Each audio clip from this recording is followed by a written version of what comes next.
AkzoNobel is the world's largest paint and coating company and a major producer of specialty chemicals.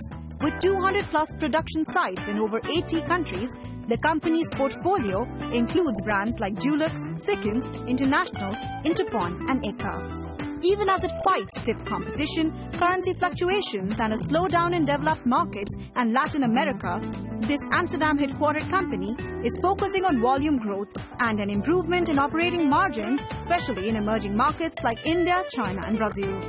During 2014, Akzo has opened an automotive and aerospace factory in China and a specialty chemicals factory in Frankfurt.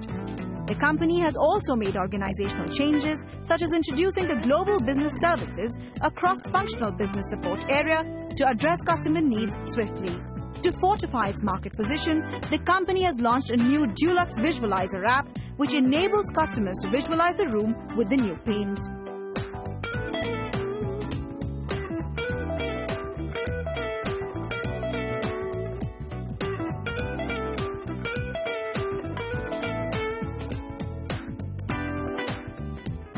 For the third time in a row, the company has been ranked #1 in the Dow Jones Sustainability Index and has set itself a target of 9% returns on sales and 14% returns on investment.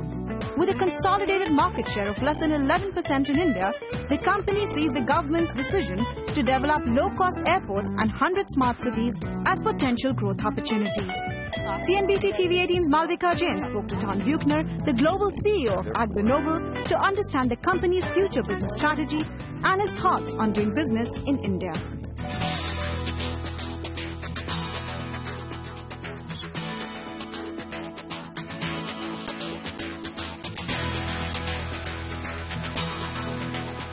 Hello and welcome to CNBC TV18. I'm Malvika Jain and I have with me Tom Buchner, the CEO of AkzoNobel, a leading paints and coating company.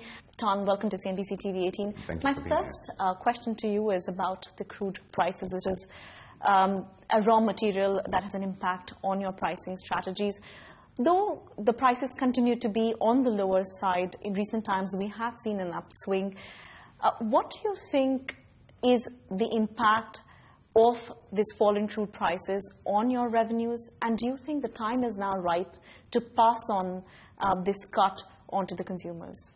The oil price globally, of course, it has been in a free fall at the end of last year, and it has two effects on AkzoNobel. We actually supply to customers that are in the oil and gas industry, so many of their ships, many of their platforms, many of their production units, even some of the chemicals that we manufacture get supplied into the oil and gas industry. And there we actually feel that these customers are reducing their activities. On the market customer side, some of our end user segments are actually responding negatively to this, and as a result we feel it on the market side.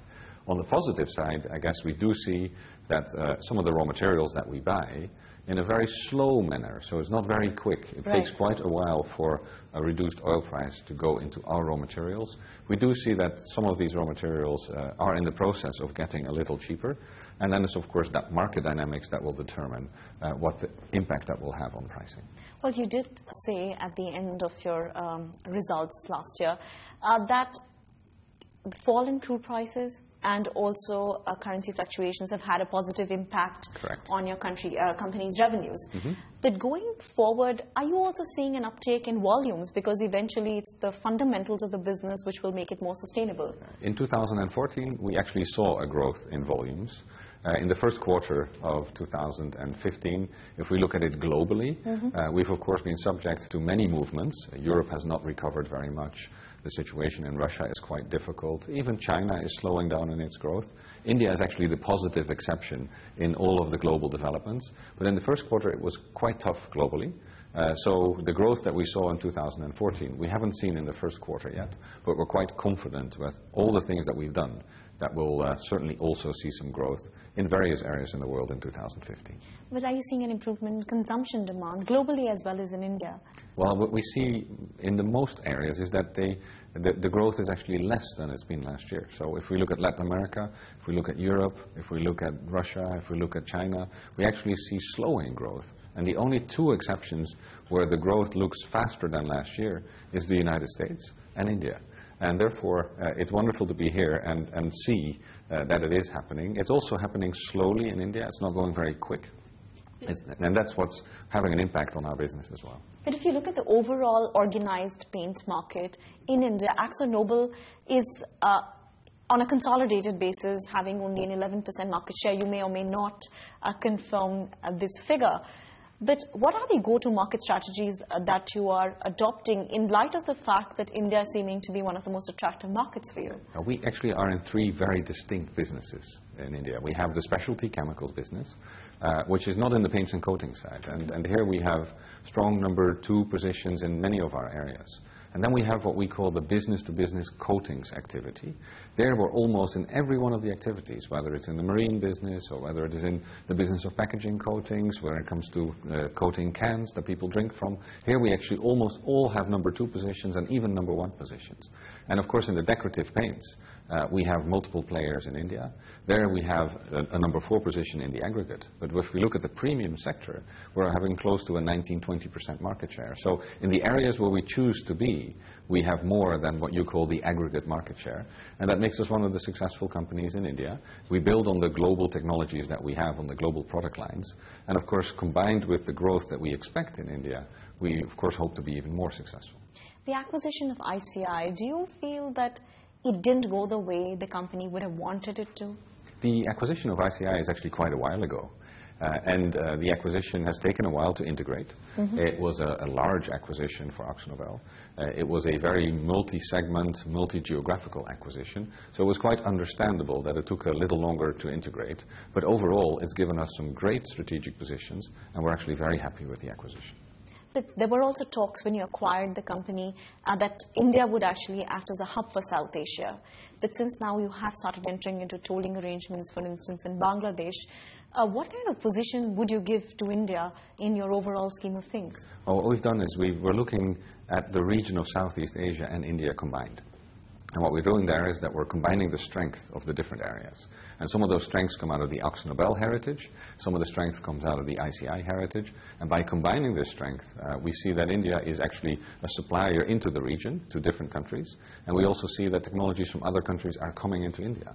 So what we're actually doing is exactly what you suggest. We're creating a region that can build on each other's strength, and of course India being such a large market will play a very significant role in that. But what about manufacturing in India? You do have significant investments in the manufacturing sector. How well has that worked for you? And there were also talks about acquiring a piece of land in South India. You have completed that deal, but it did take a very long time for the deal to get concluded. So what were the factors that contributed to this delay, and do you think the manufacturing sector in India overall is looking attractive? Well, we have 6 factories in the country. Those factories, when we build them and when we actually execute the construction of these factories, we try to import all of the international technologies. We try to bring the latest technology to India. And these factories today are all producing, and we're very happy with it. The acquisition of the land has indeed taken a little longer than people thought by the time from the announcement to the acquisition of the land. But it's been, we're a company that follows all the rules properly.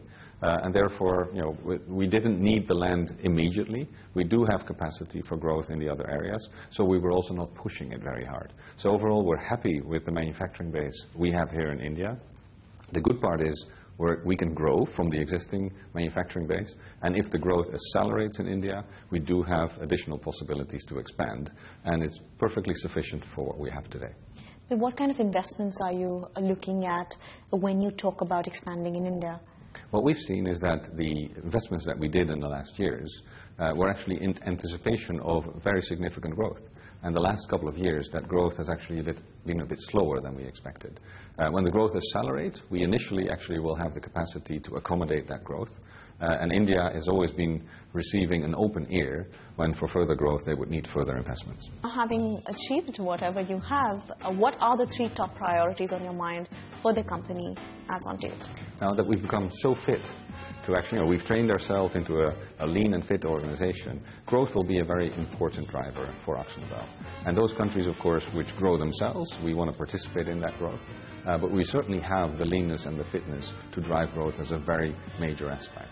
And we can do that both geographically by introducing new innovations, because innovation is going to be a very important second pillar of the growth that we're going to be driving. And of course, one of the key issues is that the fitness that we've achieved, that we don't lose it, that we keep it, that we maintain that strength that we've developed.